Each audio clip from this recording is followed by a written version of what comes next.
quite interesting, and even realizing that the no's were actually the things that actually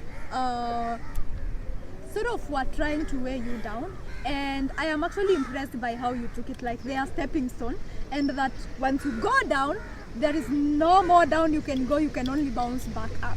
So now, I'm pretty sure for everybody, or for anybody who's been listening to you, Sharon, they have been wishing to walk in your footsteps. They have been wishing to, how can I move from where I am to a Sharon now? Or how can I take Sharon's journey? What advice would you give them? So I think the thing that I'll tell any young person is, first of all, be true to yourself with regards to owning your purpose and even your goals and ambitions. You're the captain of your life, and if at any one point you don't feel confident with what you want to achieve, that's already the first step to actually failing in your life. So do not self-sabotage. Be very intentional and determined in the goals that you've put up to yourself, and be as ambitious as possible. I still have some goals that I feel are out of this world, but I'm very confident and hopeful that I'm going to achieve them. The other thing, you need to definitely be determined and hardworking as well in whatever it is that you want to achieve.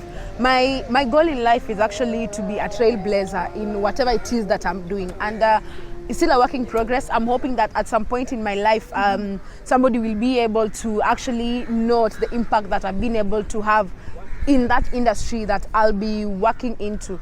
And for that to come in, definitely, some of the key things are discipline, being very intentional, you always upskilling, because you also need to remain relevant and even like upgrade and upskill so that you can be able to achieve these things that you want in your life.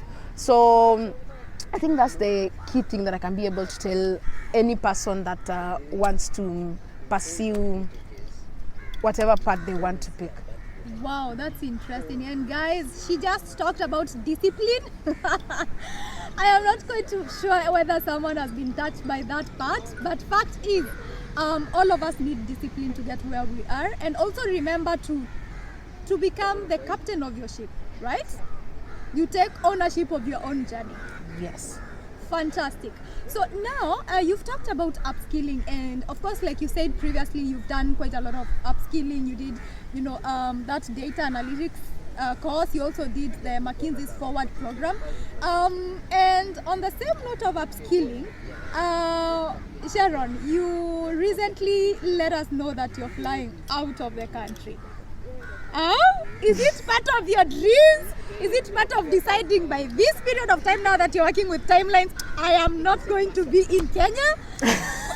Wait a minute. Tell us more about the opportunity that is taking you to wherever you're going, and tell us where you're going, how you found it, like what is the opportunity basically, and how did you get to know that opportunity and why you're pursuing it? So everyone is allowed to dream. So I always dreamt of flying out of the country to pursue my master's, and it's something I've actually chased aggressively. So as I mentioned, a lot of no's before you get to the first your yes. It might take some time. For some guys, it might come easily, but I remained true to myself. As Sharon, I knew there are things that I wanted, and at that, when I did not achieve them, to me, it kept on sending me a signal like it's still pending and I need to achieve it. So in 2021, I actually applied for an opportunity. It's called Erasmus Mundus, a joint master's scholarship. It's a joint master's scholarship because it allows you to study in at least 2 European universities. It's a fully funded program with the European Union. It gives an opportunity to become a global ambassador because as I mentioned, you'll be in Europe, so you'll get the Schengen visa that allows you to travel to over 20 countries. So that's actually the objective of the scholarship, as I mentioned. You become a global citizen and actually get an opportunity to explore Europe and just get to interact with the culture, exposure, experience, and actually learn at least one language. So you'll get to do a joint master's program, which is in 1 or 2 countries, or even 3 or more. So I'll be flying out of the country in late September. I'll be going to do my master's in chemical innovation and regulation. It's part of my goals because as a young person, I think the worst thing you can be able to do to yourself is to get comfortable in your life. For me, being comfortable with where you are in your life is, I consider it as self-sabotage, because you always need to keep on moving. Because I think as a young person, you have the energy, you have the zeal, you can be able to achieve much more, maybe faster, compared to maybe the time that you are in 40 years. And there are things you need to do as a young person. When you're young, it's easier maybe to pursue your master's or whichever education you want to pursue faster before maybe moving to a next phase in your life with regards to age. So I had timelines. I really wanted to get to do my master's before a certain phase in my life. So I was very eager, despite getting even this opportunity to move to be an area sales manager. Still, I was very happy. It's an opportunity that I'm very sad that I'm leaving. But at this particular point, I feel like I'm a stronger candidate, being a being a master's student now. In the next 2 years, hopefully, I'll still be able to come and maybe move back to corporate, or maybe go back to my PhD. I don't know, but I'm very keen to see what the world has to offer. So the Erasmus Mundus Scholarship, and this is to the rest of you, is a scholarship that is open to every Kenyan.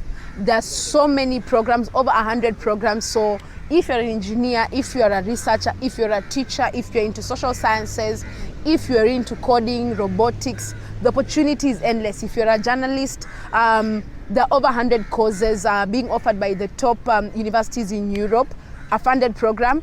The opportunity is actually opening this September. They open till January, February. It varies per course. So I think it's an opportunity that I'll urge even our viewers to explore, because I think the opportunity that comes with it is you can't even explain it. I think every young person who has a dream to maybe pursue their academics further, the best thing that maybe can happen to you is getting some money to fund your master's. Okay. So I'll urge everyone, not only the Erasmus, there are several scholarships that are open that anyone who wants to pursue their studies can actually explore. And so yes, there's no age limit.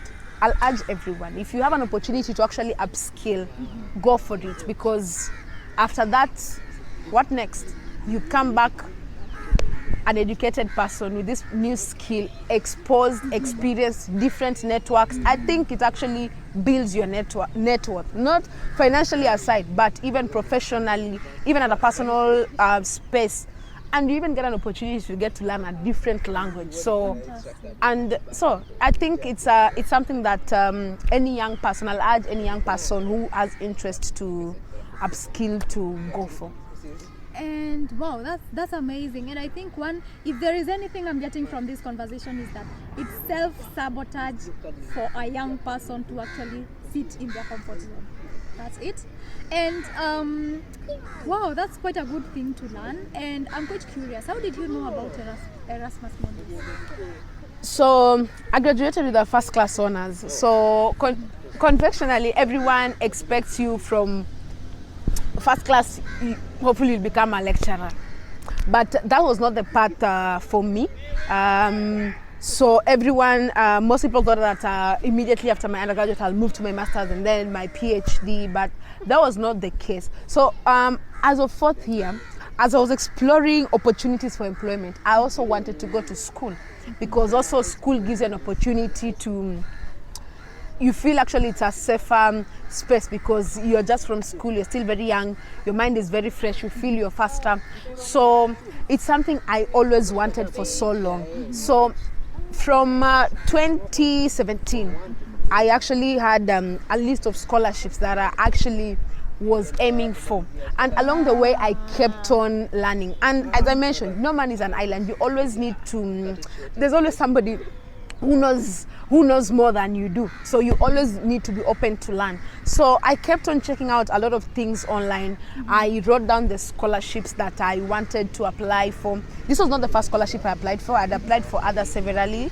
As I mentioned, no's, but I kept on telling myself, if I don't get to apply for this opportunity, then who will do it for me, and who is that who's going to make my life better, considering that I have this dream that I've put to myself. I want maybe to explore other countries other than Kenya. So I kept on knocking those doors, if I may put it like that.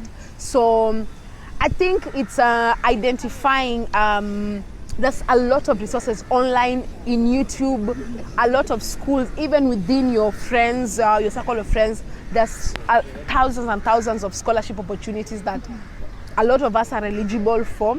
But the fact that maybe we don't get to know about this scholarship, this opportunity passes. So like this year, for the first time, Erasmus will be flying 17 students. It's the highest number, which to me, in a country that has over thousands and thousands of youths who are not employed, who are underemployed, or even youths who are interested to just want to upskill. 17 is such a low number. If I compare with countries like Nigeria, Nigeria has 200 students this year going for Erasmus. India is also another country that has 200 plus students going for Erasmus. So when I see Kenya taking only 17, and 17 being the highest number, it actually pains me, because the funding is there. Clearly, the funding is there, but we are not tapping into that opportunity. So that's just one of the scholarships I'm mentioning. What about the other that I am actually not talking about?